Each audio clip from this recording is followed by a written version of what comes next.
Good morning, friends, and congratulations for all making this morning's session. Where is everybody else, I wonder? My name is Alex Greenwich, and I am the member for Sydney in the New South Wales Parliament in Australia. And I'm here this morning just to really say thank you to each and every one of you and to Victory for the leadership you continue to show that inspires people well beyond the United States. I have been coming to these conferences for about the past decade and continue to learn and be inspired through sharing knowledge and ideas at these forums and through other connections built with electeds as a result of these conferences. In New South Wales, we've been able to have really strong bans on LGBTQ conversion practices. We've got some of the best person-centric trans healthcare. Recently, we passed legislation to make it easier for trans people to update their ID without need for surgery. And we are strengthening our hate crimes protections through a special commission of inquiry.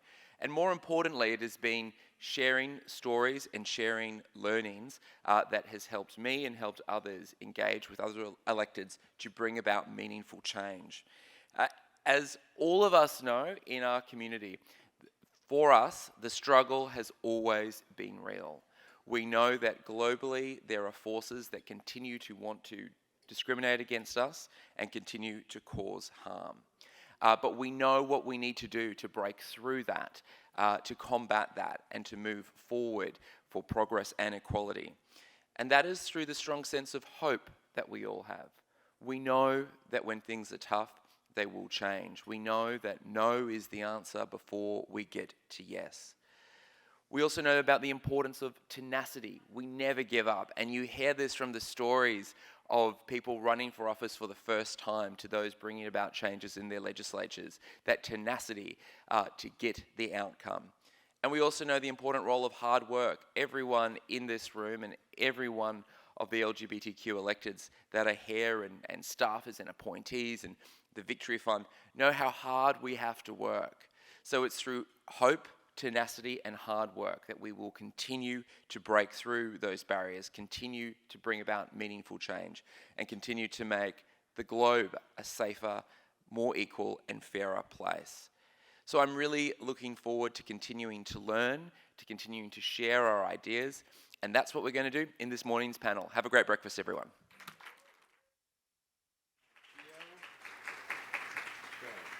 Thank you, Member Greenwich. Now, please welcome our moderator, Mateo de la Torre, and the panelists to the stage.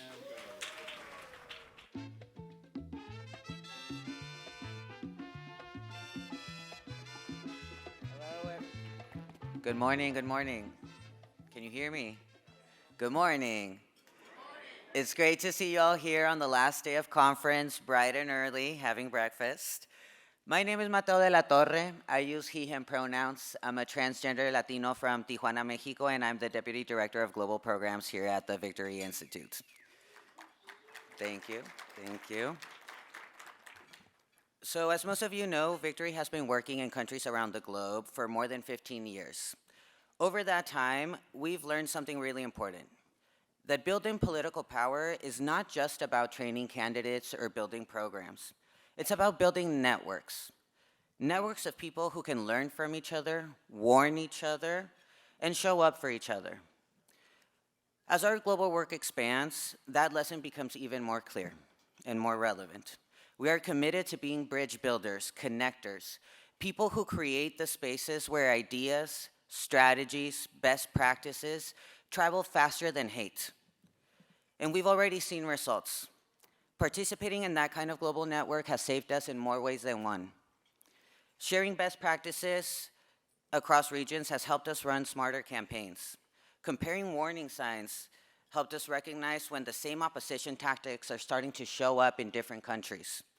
And raising red flags together across countries has helped us track and understand attacks long before they reach us. That's the power of refusing isolation. And that's why we're bringing this conversation to you all today. Because around the world and right here, we're watching opponents try to separate and isolate us. Through visa restrictions, militarizing cities, attacks on trans people, attacks on immigrants, attacks on civil society. It's all designed to keep us from seeing one another. But isolation has always been their strategy, and connection has always been ours. We learned that during the pandemic. When we were forced apart, we found new and innovative ways of being together. Our 5th regional conference was canceled by the pandemic, and we held a virtual conference where we had over 1,000 people from the Americas in the same room virtually. And this year, when political attacks cut our funding and almost forced us to cancel our 7th regional conference in Latin America, our partners got together and the message was very clear. We cannot let them define how we build our strategy. And we were able to meet 200 people in Peru earlier this year. So today's conversation is rooted in something very simple, very human, but very political. Global solidarity. It's how we learn what's coming and how we learn how to stand with each other when it does. And with that grounding, I want to introduce the incredible panel that we have here today.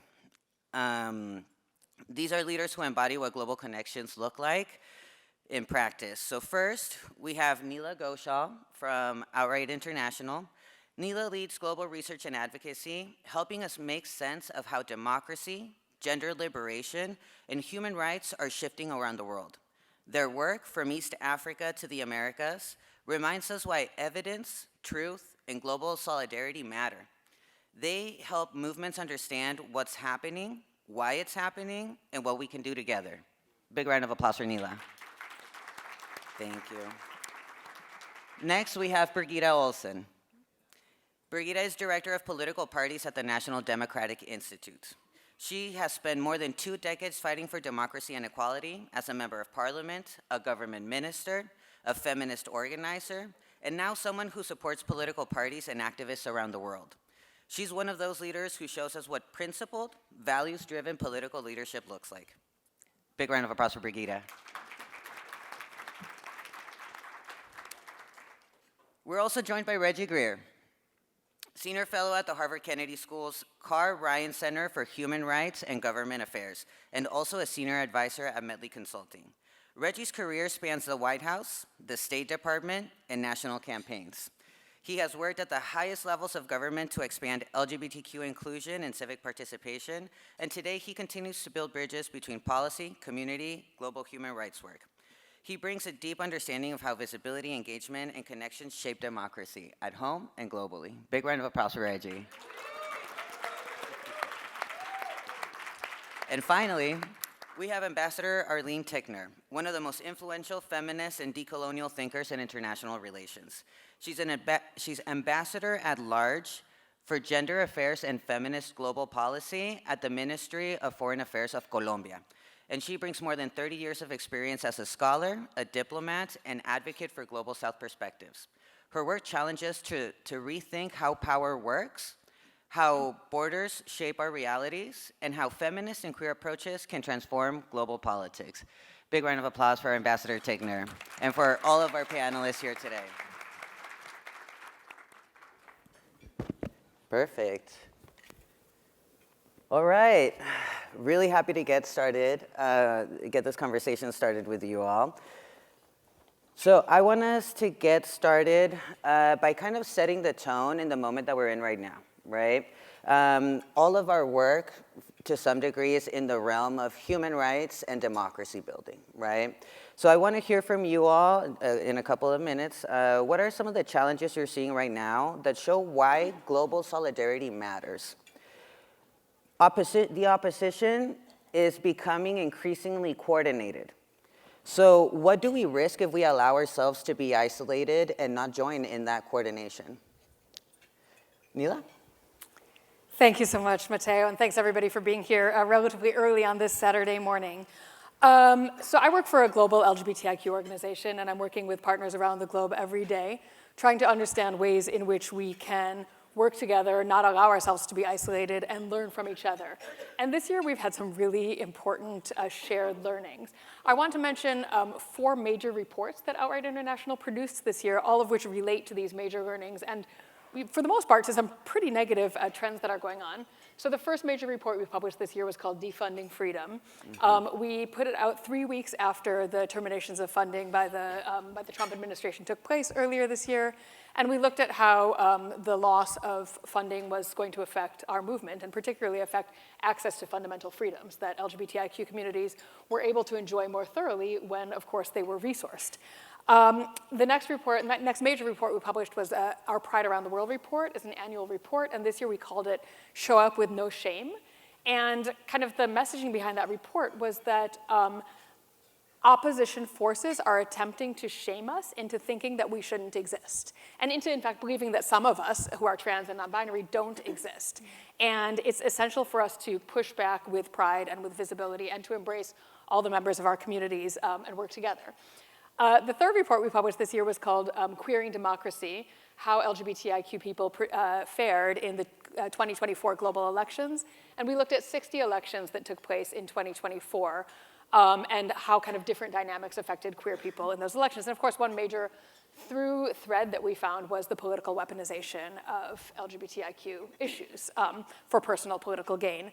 And finally, we just released a major report a couple weeks ago called A Year in Attack on Trans, Non-Binary, and Intersex People's Rights. And we looked at how in 15 countries this year, governments have either stepped back or politicians have proposed legislation that steps back from protecting trans, non-binary, and intersex people's rights. And that includes things like trying to legally enshrine gender binaries, or sex binaries, typically, laws that say there are just men and women, nothing else exists, nothing else counts. Efforts to limit access to legal gender recognition, to restrict gender-affirming care, to roll back non-discrimination policies that protected trans and gender-diverse people, and to censor expression and advocacy around trans rights in particular. And so these trends are global. Most of those 15 legislative efforts or successes for the opposition took place in Europe, in Latin America, in the US. But at the same time, broader anti-LGBTIQ legislation has been advancing throughout much of sub-Saharan Africa and part of the Swana region. And so we cannot kind of view these things separately. The actors working against us are advancing this agenda based around the idea that there is and has always been a fundamental binary, and we know that's not true. We know that around the world, gender has always been expansive, and that there was a kind of intentional colonial effort to suppress gender identities, and that this relates to the suppression of freedom. So that's a message that we need to kind of be coordinated on globally. Thank you so much, Neela. Anyone else care to go after? Yeah, Birgitta? I can thank you so much, and I can build on a bit what Neela was mentioning. So, I mean, I work for the National Democratic Institute here in Washington, D.C. We're independent, but we're connected to the Democratic Party, you can say, because Madeleine Albright, she was our chair for many years, and now it's Senator Daschle who is leading us. And I think you cannot discuss, I mean, the state of play for LGBTQI plus rights in the world today without mentioning the big democratic backsliding that we're facing. I mean, for the world, the average citizen in the world, we're down to the levels of democracy. We have to go back to 1985, the year when President Ronald Reagan met with Mikhail Gorbachev and started kind of these global discussions. We're into the 19th consecutive year of democratic backsliding in the world, and around,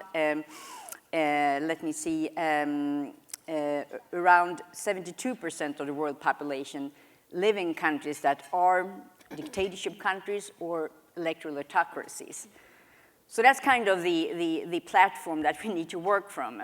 And it's not like that a good democracy always delivers on LGBTQI plus rights. But it's also very true that in the autocratic countries, you never see progress for the community, for the rainbow community. So I think that connection is very, very important to have when we're keeping up this fight. What we also see today is that the Autocracy Inc., and Applebaum has labeled it very clearly, they are getting better organized.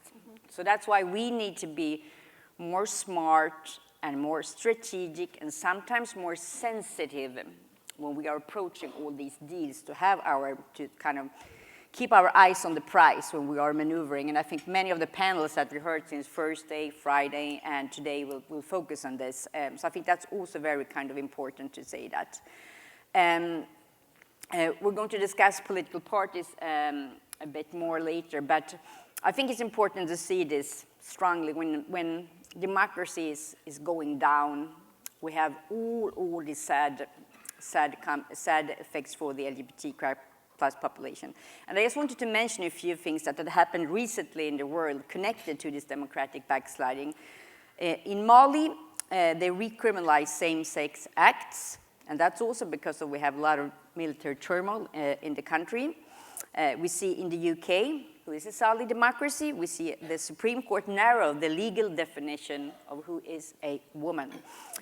In Georgia, in Eurasia, they banned all LGBTQI plus representation and gatherings, and Hungary amended its constitution to outlaw LGBTQI plus events and gender diversity. So you can see all these connections very clearly. That's why we need to see the fight for the rainbow rights in the broad democracy fight.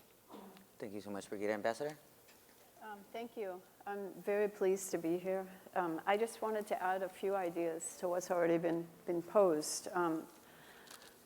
I agree completely that we need to envision this struggle within the context of democratic backsliding and attacks on human rights, understood more broadly. And I think it's important to look, in addition to national spaces, at what's happening in multilateral spaces, such as the UN or the OAS. And I want to just point out three things that I see happening that I think we need to think through more systematically.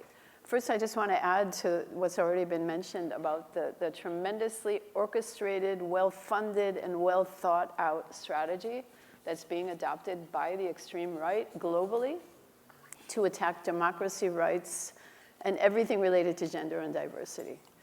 We need to understand more thoroughly how this is happening, who the different actors are, and I think this needs to happen immediately, and they've caught us by surprise.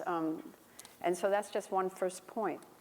In terms of language, we're seeing disconcerting backsliding on language in multilateral spaces. And as we know, language is everything in terms of reaching different resolutions and agreements in these spaces. So in addition to the elimination of language related to gender and diversity, even the term women is being eliminated, we're seeing a reappropriation of terms in very bizarre ways that we need to understand in order to combat. The Agenda 2030 is being disavowed not only by the United States, but by other countries now. And this, as we know, lays out a roadmap for achieving gender and diversity equality. So that's the first point. The second has to do with the so-called silos, which I think is important to also think about. I think we speak in spaces such as the UN ad nauseum about overcoming silos, but when we think about the different types of work being done in defense of rights of both LGBTIQ plus persons, women, persons with disabilities, in many senses, both states and civil society organizations continue to defend these rights in separate categories. And if we don't think through more strategically how to join forces, the divide and conquer strategies being used by different actors will continue to succeed. And I think this becomes even more severe in a context of funding crises, such as those that we're seeing today. Third, and this probably will not sound controversial, but I think it's important to reiterate, bullying in spaces such as the UN is working, and the US is the main bully today.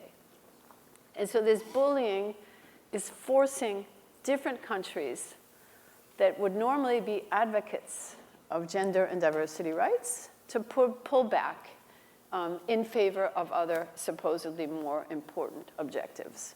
So I think we need to understand how this is happening, and we need to redouble our efforts and our demands for accountability to, in particular, those states that continue to be progressively minded, that are stepping back, including in spaces such as the UN Security Council, on these agendas. Thank you. Reggie? Yeah, absolutely. It is such a pleasure to be on stage with everyone this morning to talk about such an important topic. I think one thing I can add to this conversation, where you started, what do we risk if we remain in isolation, is everything. That's the simple question. That's the simple answer. In the Biden-Harris administration, I served as senior advisor to U.S. Special Envoy Jessica Stern, the U.S. Special Envoy to advance the human rights of LGBTQI plus persons. And I also served as President Biden's LGBTQ plus liaison. And we would talk about having a whole of government approach to everything we did on LGBTQ rights. This is a forward-thinking goal of ensuring every action wasn't contained to White House policy, but actually involved the levers of government around the federal government. With the rise of populism and authoritarianism, we're now seeing a whole of hate approach. And what do I mean by that? It's not just we're seeing an uptick in anti-homosexuality acts or laws designed to punish LGBTQI plus people in places like Iraq, Uganda, the Kyrgyz Republic, in Russia, and even an imminent bill in Ghana. In the US, we've also seen an uptick since 2018 in anti-LGBTQ bills, over 700 considered in state legislatures this year alone. Everything from rebanning transgender service members to attaching anti-LGBTQI plus riders to spending bills, things like banning the pride flag and restrictions on trans health care. But the root of it all is that they're trying to really address how we associate with one another, how we exist, our funding structures, and thinking about the dissolution of USAID, the tax on health care. They really want to get down to how we exist as human beings, and making harmful tropes mainstream is also part of this goal. So I think we have to be nimble. We need to be collaborative. We need to stand with each other and think about the way we move forward. Thank you. And in a way, I think all of your answers kind of put out an invitation to all of us that mainly do work in the US. Local work is extremely important, but we also need to think globally. We need to really look to see what is happening in other parts of the world that we will see here today, but also that maybe comes from places like the US, and what is our role in making sure that we're standing with each other across borders. So thank you so much for helping us kind of set the stage and where we're at. I know things might feel very heavy in the US. They're also very heavy in other parts of the world, and we don't need to feel alone in carrying that heaviness, right? So I'd like to start with a specific question for Neela. Neela, your work traces patterns in democracy and conflict, in attacks on gender and sexuality across countries and across continents. What warning signs or shifts in democracy have you seen emerge globally that you think people in the LGBTQ movement should be paying attention to right now? How does shared data help us respond before it's too late? Thanks so much, Mateo. So I want to talk a little bit more about the report that we published, Queering Democracy, on the 2024 elections, because the findings that we came up were really striking even to us. We were kind of doing qualitative research, and then at the very end, we looked for the patterns, and we kind of crunched the data and did some coding to find where different terms appeared and where different types of attacks on LGBTIQ people appeared in the 60 different elections that we looked at around the world. And I wanted to name a couple of those trends because I think it's crucial that we're looking out for them in all the future elections that come up in the next few years. So one of those trends was opposition parties claiming that the incumbent party was funding or supporting LGBTIQ issues to the detriment of the general population. Just a couple of the places where we saw that were the US, of course, as well as the Czech Republic and Portugal. Ghana was another example where both countries, in fact, were advancing fundamentally homophobic views, but were accusing each other of being too pro-LGBTIQ. In 27 countries, we identified these specific terms used, one of these terms: gender ideology, gender madness, indoctrination, or wokeism. So those countries are crossing borders, they're crossing languages. Wokeism is trying to be pronounced by people in countries where like the letter W doesn't exist. So that's how much the kind of borrowing from the US far right is being imported into other places. And let's keep in mind that this is not just about kind of gender fundamentalism. It's, we have countries that are countries of people of color that are borrowing from white supremacist ideologies. That's what anti-wokeism is. So it's really crucial that we kind of share this message that if your politicians start talking about wokeism, they're borrowing from white supremacist exclusionary ideology that is probably not going to be good for the people in country X. In about 11 countries, we identified the use of the word propaganda. So LGBT propaganda, gender propaganda, or woke propaganda. So they are trying to distance themselves from being the propagandists and claim that we are by speaking in support of equal rights. And so that's something that we need to kind of name, identify, and push back on. And in at least 12 of the 60 countries, queer people were referred to as a foreign imposition. So I think it's crucial that activists working in countries that have upcoming elections are knowing what to look out for, preparing counter narratives, and inoculating public opinion through debunking these narratives in advance before they are able to kind of spread throughout the political panorama.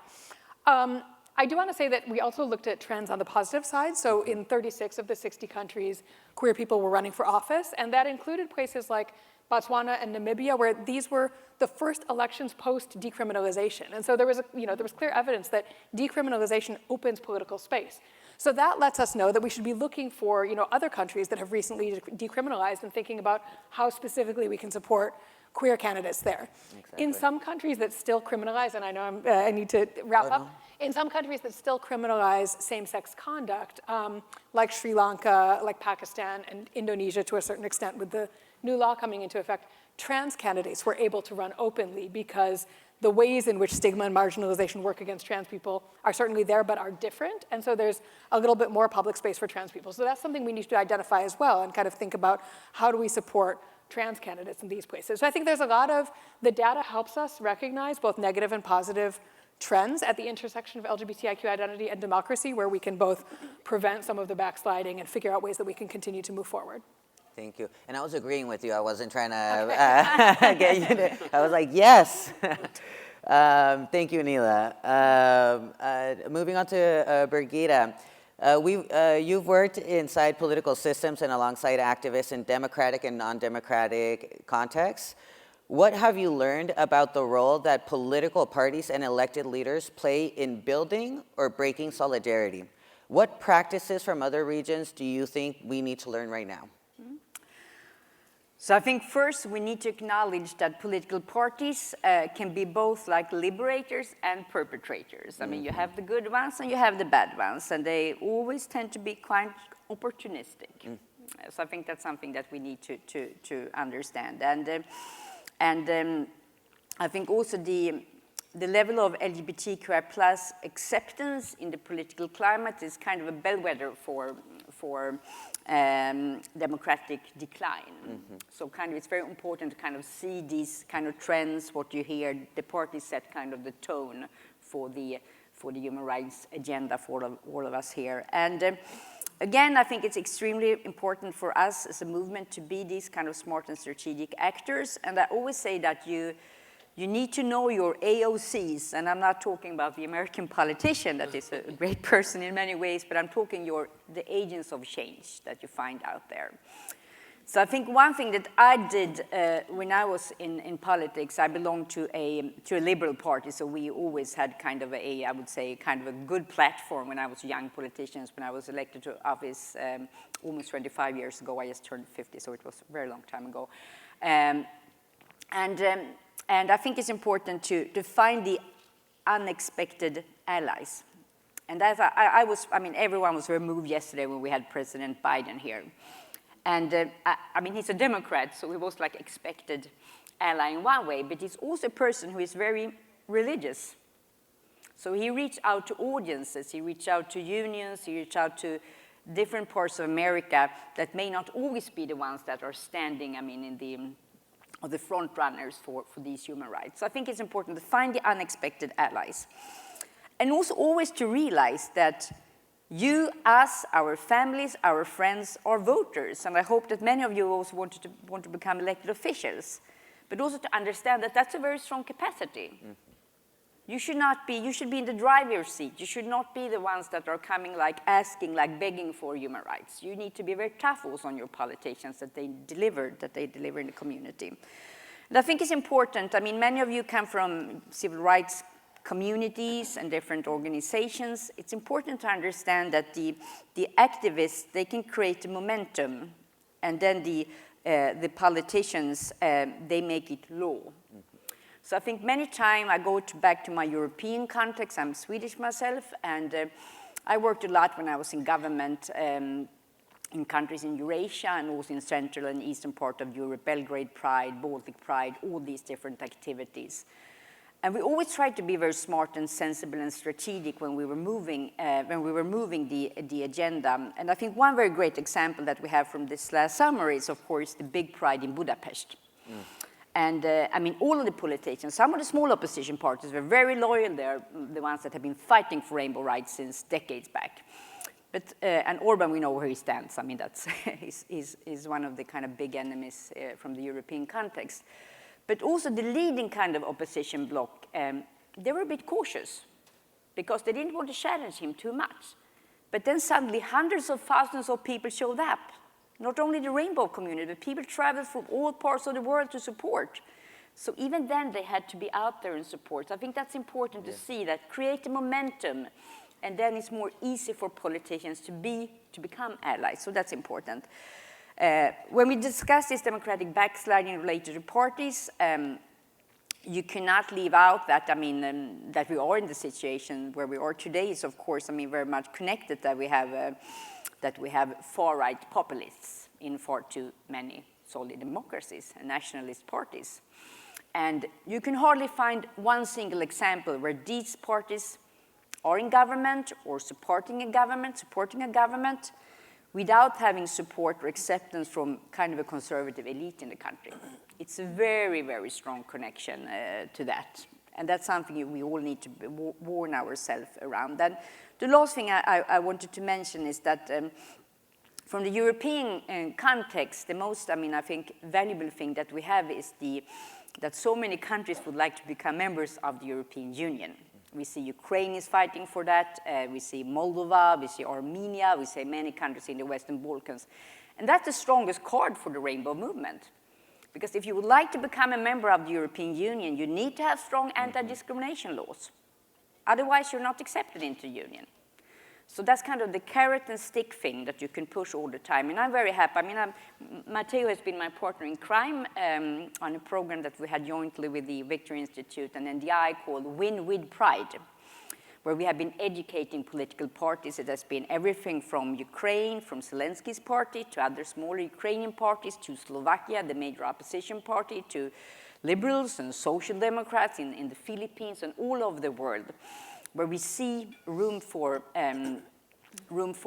pushing the agenda in the right direction. And I think it's so, and that's also sadly a program that we're not getting sponsorship from any longer here in this country, but we hope it can survive from other kind of other sources. But to win with pride, to see that many political parties, they do want to do good, you just need to give them the tools to advance from their own kind of context. Thank you. Thank you for that global perspective. And I think that, you know, like in the US, in a primarily two-party system, the good ones and the bad ones can sometimes make room for the good ones to not be so good. And I think that we also need to use these tools at local levels, state levels, national levels, to make sure that we are taking care of the most vulnerable folks in our communities. And it's not just the LGBTQ folks, right? It's all of us. I'd like to jump to Ambassador Tickner. So Ambassador, you've written and taught for decades about international politics from the perspective of the Global South. How is feminist and decolonial thinking reshaping the way that we understand global crises? And what do you believe LGBTQ movements in the US and Europe still need to learn from the South about solidarity and collective power? We would require an entire conference to talk about this, so let me just try to be brief. This is going to sound academic, but I don't mean it to. I think an important lesson that both feminist, decolonial, and queer thinking pose is that States, politics, capitalism, coloniality are all deeply rooted in patriarchy and racism, which are structures of discrimination, oppression, and violence that has become normalized and legitimated over time. And so in many ways, and again, this is the contentious part of the argument, states are largely part of the problem today. And until states and the organizations that they run, such as the United Nations, are not capable of looking themselves in the mirror genuinely and facing head-on these crises that we're experiencing, it's very difficult to envision other possibles in the future. And this is one of the frustrations that I at least personally had during my time as a former academic and then a diplomat at the United Nations, this incapacity, this hand-wringing that we all know we're in crisis, but this incapacity to look oneself in the mirror and face that crisis head-on. So I think that's an important lesson. And a second one is simply that progress cannot be read in binary terms. Linear terms. And I just want to give an example of this. Colombia today, alongside other countries in Latin America, is identified as a country in which tremendous advances have been made in the recognition of LGBTQI+ rights and political participation. We have now a diversity caucus that's been very active in promoting innovative, I would say revolutionary legislation that recognizes the rights of trans peoples, for example. We've also incorporated into all of our work related to peace building provisions that provide for not only an intersectional lens, but also strong measures to guarantee participation of LGBTQI+ persons. But at the same time, Colombia is also a country that continues to be at war in many ways, in which there remains disconcerting, if not rising, levels of both discrimination and violence related to LGBTQI+ persons. 25 trans femicides have been committed this year. One particularly brutal that was publicized on social media. And so we have this tension between progress and backtracking, which I think we need to also take into account when we identify positive trends that necessarily are going to exist alongside negative ones. In terms of the Global South, I just want to point out one point, and I don't want to go on too long. I think it's fundamental that we understand and argue that both gender-related rights and LGBTQI+ rights cannot be misconstrued as a northern-western imposition.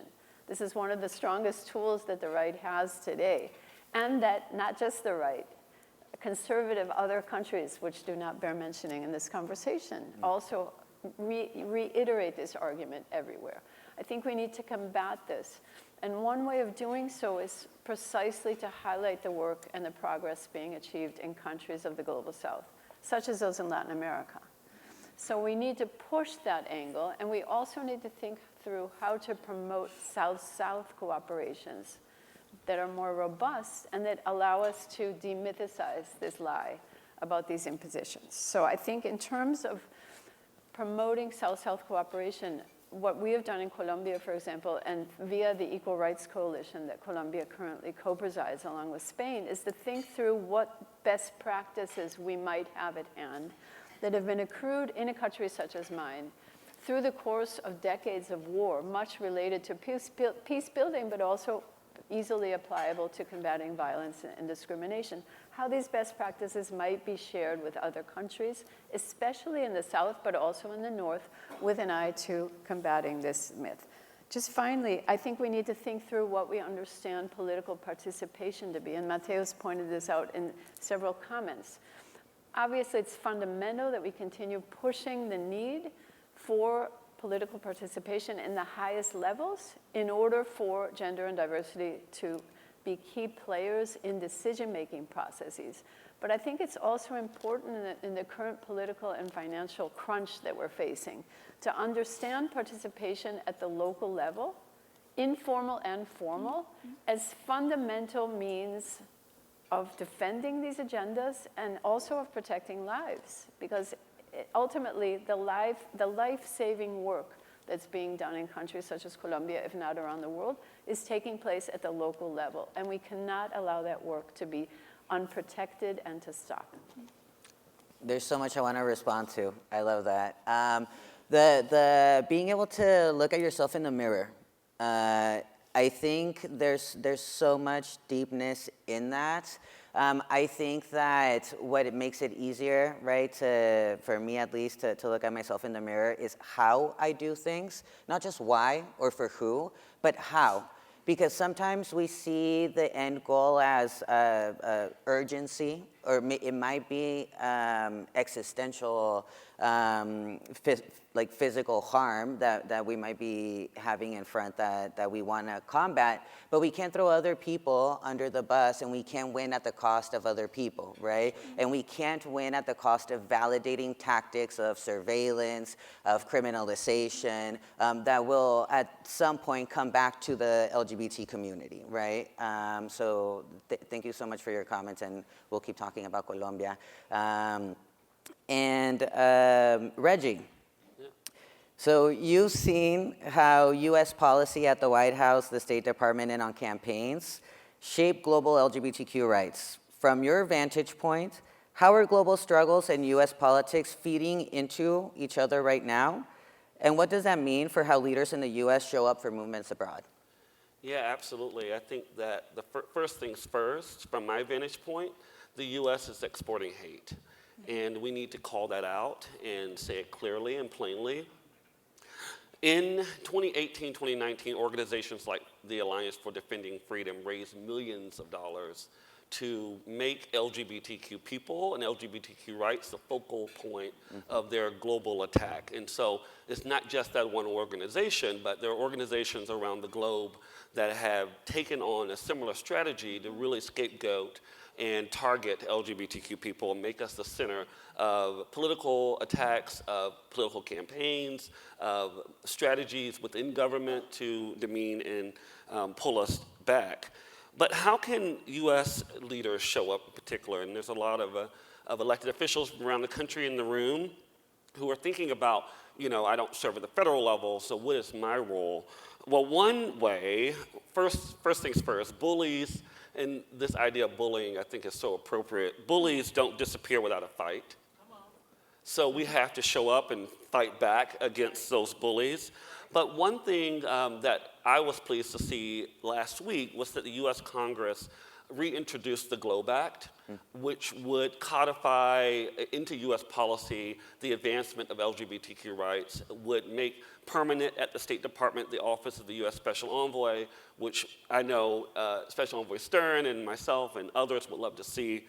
So when you're talking to your members of Congress, please advocate for that. That would be such a strong signal to countries abroad, our bilateral allies, the multilateral system, that the US is not going to abdicate their role in this fight.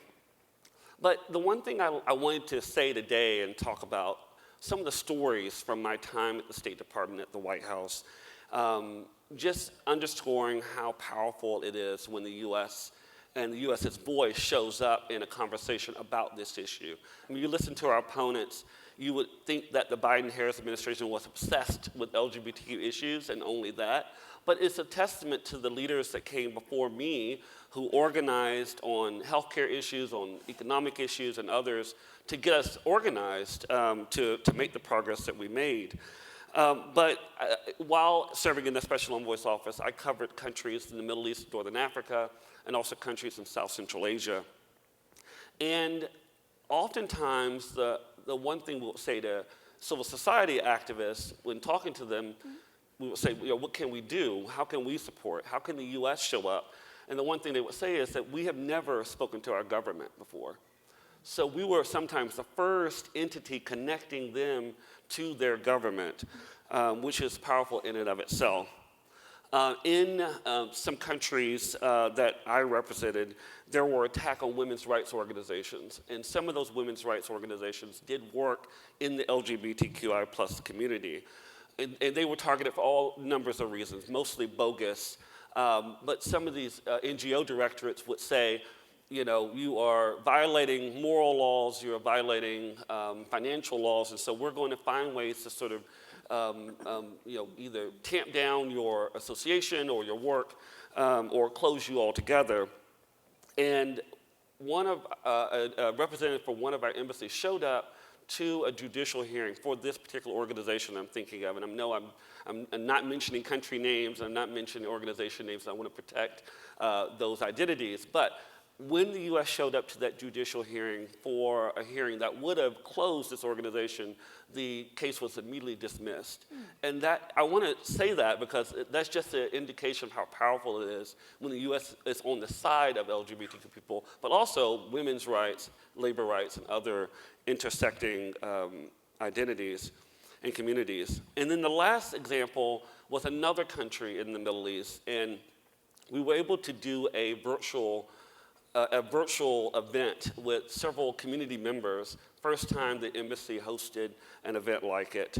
And of course we were laughing and joking, it was such a lovely conversation. Some of them showed up in the clothes that they wore at work. They were like, oh, I don't usually dress like this, I'm usually a little bit more flamboyant, but these are my work clothes. And at the end of the conversation, as Special Envoy Stern and I were logging off, we overheard one of them say, this is the first time I felt seen.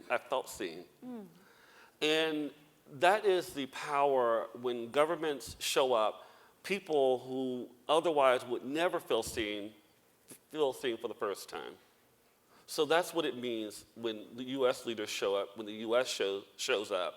And there are now 1,200 openly LGBTQ elected officials serving right now in the United States. Imagine if every single public servant, every single elected official said to the federal government, we demand that we don't abdicate our role in the world on this issue. I think we'll see a change in policy.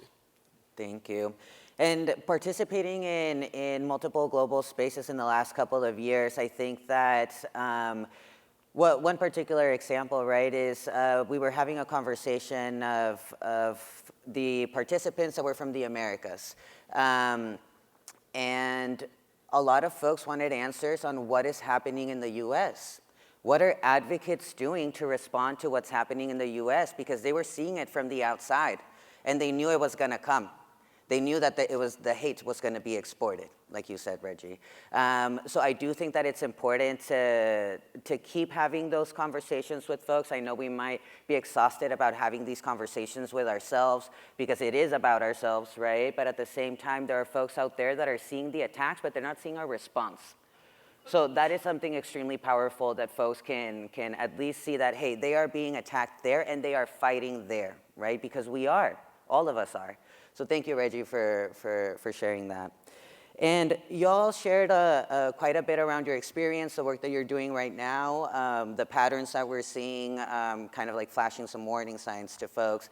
So I want to see if any of you have any reactions to what your other panelists shared, and if we can think of any practices that help people resist isolation and build collective power across borders. And anyone can start. Well, I would actually love to start. Sorry, I Yeah. keep starting because I want to slightly respond to what Reggie did and maybe be a little bit provocative here because, I'm so grateful and the global movement is so grateful for everything that the Biden administration was able to do, but I also think a lesson from 2025 is that we should never put so much stock in one single government, particularly a global North government, to protect our rights. And so I don't want us to get back to a situation in which perhaps we have a friendly government in a few years, and once again, that government is the one that's showing up in the courtrooms or getting all the resources to people. It's good that they're doing it. They should not do it alone, and we should not trust them necessarily to have our community's interests at heart. And I think this relates to what the ambassador said about the importance of elevating South-South cooperation to address all these things. It's, we have to bear in mind these contradictions, like the fact that the US showed up in that courtroom and was able to influence the decision is also a really problematic, geopolitical dynamic where rich global North countries do, to a certain extent, dictate what happens elsewhere. So, these are just really important things for us to think about because we have to have allies everywhere, including, powerful capitalist allies who are problematic, and we have to kind of, continue to work with that and problematize. these dynamics at the same time and get power to the grassroots, or whatever terms we want to use for kind of places away from those spaces of capitalist power. And then while I have the mic, I just want to say like a couple other things about like resisting isolation. So I wanted to give a shout out to the Free DC movement. I live in DC, and I'm only peripherally involved because I don't have a lot of time, but we're fighting for DC autonomy and eventually statehood. And Free DC has kind of 5 principles, which are: do not obey in advance, prioritize joy, take up space, be in solidarity, and organize. And I think it's so telling that like the same things we're doing in our little city to keep from being colonized by the federal government are the same kinds of things that our movement needs to be doing globally. And I particularly like prioritize joy and take up space, because I think those are things we're good at doing as queer communities, and we should not let them silence us. And one last thing I want to say is let's continue to celebrate incremental victories, because we might not have that many big ones. I mean, it was great to get marriage equality in Thailand, and some other big advances like that in the last few years, decriminalization in St. Lucia. But when we published the report on a year in attack on trans rights, and we were launching the report at our Out Summit, we were also having this session on movement victories, and we started with like St. Lucia decriminalization and the intersex report at the UN Human Rights Council. And then we as the organizers thought, okay, we need to also find some trans rights victories, because we cannot publish a whole report on a year in attack on trans rights and not look at where the trans rights victories were. And we found a bunch, particularly in Asia, particularly through the courts. So in Hong Kong, Japan, and India this past year, there were multiple incremental victories that recognize that trans women are women, that reinforce kind of non-discrimination policies, that recognize trans parenthood. So we need to find those little victories, elevate them, and amplify and learn from them. Thank you. Ambassador? I just wanted to add to this last point, which I think is, it draws back to my idea about linear and non-linear. I think pushing on the successes is fundamental for giving hope. I think we all need a little bit of hope, not just joy. So I will add hope to joy. And I think actually, and we're seeing this also in relation to abortion, there's more successes today than there are backtrackings. So I think on both agendas, we can see a similarity in the sense that at the same time we're viewing disconcerting backtracking and attacks. We're also seeing advances that are really important that we make visible. So I couldn't press upon that idea more. And just one second point. I very much liked Reggie's comment about at the end of the meeting with Jessica Stern, when governments show up, people feel seen many times for the first time. Something that has happened in the context of Colombia, which elected almost 4 years ago the first leftist government in the history of the country, is that we've implemented on many different issue areas, I would say, a genuine form of participatory public policy. And let's set aside any critiques that anyone might have on the actual implementation of policies, but reaching out to people in different parts of the country, identifying in particular vulnerable sectors of the population that have never been asked their opinion or included in a conversation about issues that affect them directly, has, I think, had a fundamental impact on a country such as Colombia, and it just won't be the same after this government, whatever happens next. And so I think striking up those conversations is both a way to make people feel heard and recognized, but it's also a tool for empowering. And so just the final point is how we also work from the top down. I was arguing bottom up. I think working at the community level, the local level up, and scaling up best practices is fundamental, but also participatory public policy is a way of working from the top down and empowering and involving communities and organizations in a way that when there are changes of government, which is the final point, the work will continue in the hands of those actors, especially if we do networking and create alliances across issue areas and across countries. Exactly. Thank you. Birgitta? No, it's very important, as you mentioned, to feel seen, but you also need to feel safe and to connect what Reggie said. that's why I think it's so important that you have at least a few kind of global big soft powers that are pushing. And unfortunately, one of them, I mean, this country is not on that side any longer in the debate. Now it's only maybe the European Union that can take that position. And even in the European Union, you have quite a lot of far-right governments that are not prioritizing this or are very, I mean, buying the Kremlin narrative all the time. But I think this is important. I mean, I have several experience from my own political career as a minister, where you have like a ban on a pride parade in a country, and then President Obama or Hillary Clinton is making a phone call the night before, and suddenly the authoritarian leader is accepting it to happen. So I think it's important to see that the kind of the importance that you have always, I mean, geopolitical components and power components that are very vivid. But we also have friends in the global south. I mean, we need to remember that. I mean, South Africa, I mean, even though we know all the challenges inside the country, but that was like the first country with a very liberal constitution. Mm-hmm. So I think it's important to connect. Now, we cannot afford to not connect all the dots.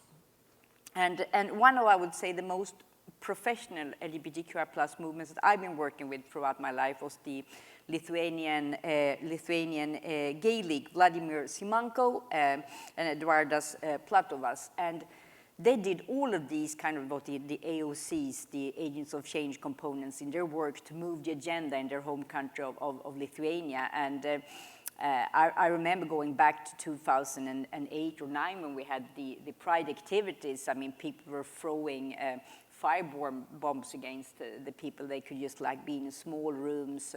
And now we can have like public events openly on the streets. And that's because they were very smart. So they did work a lot on the international agents of change, the NGO agents of change in the country and globally, and also the political ones. They only had like maybe 1 or 2 members of parliament that did show up at these events, but they tried to kind of build confidence into them and really create like this song. So I think it's important to see these things. Thank you. And Reggie? Yeah, well, let me start off by saying Neela's right.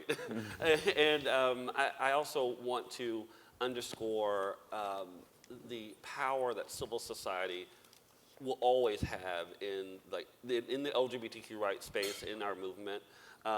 That's the source of our strength. That's the source of our power.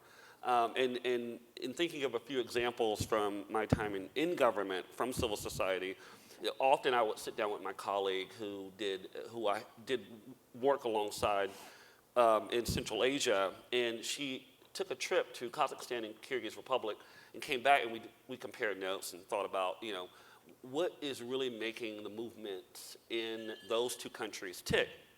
In both countries, they have really strong feminist representation, and some of those folks are even leading the LGBTQ rights movement. There's 2 things that really stuck with me. One, in thinking about how they deal with anti-Russian propaganda, especially on social media and on online spaces, they never say anything publicly on social media without the buy-in from labor, women's rights, and other movements. It is a truly intersectional approach to public messaging that I think we could learn from when we're thinking about dealing with our own, combating propaganda in our own ways. And the second thing is that they always made arguments that pulled at every emotional register. So we think about where our world is headed. People, we always think about a nice policy plan and a 5-point plan will really move people. It doesn't. Emotional arguments, one that ties back to family, to existence, to well-being, those are the things that move populations, and we should remember that. And the last example is from Fiji.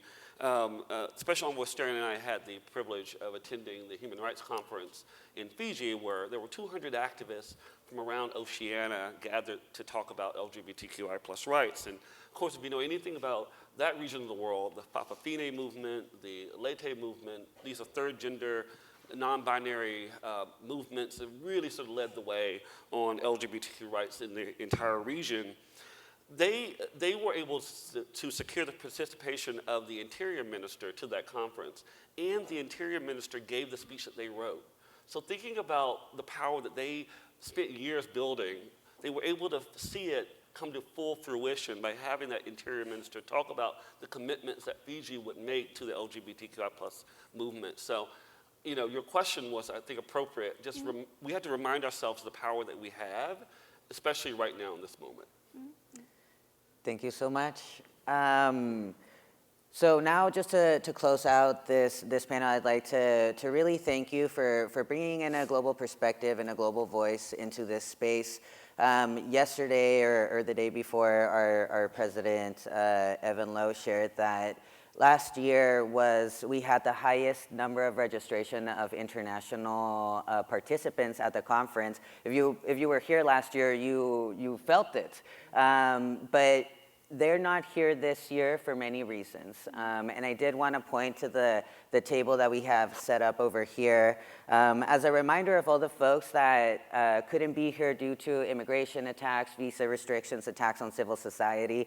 But this panel, I feel like, does a great job at bringing all of those people into this room and sharing those experiences with us. So again, this panel, this conversation, all of our work is an invitation for all of you and all of us to keep thinking globally, keep thinking about collective liberation, whether that's local or global. So I would like a big round of applause for our panelists as a thank you for bringing that into the space. Thank you. And we can take a picture? Yes, yes, sure.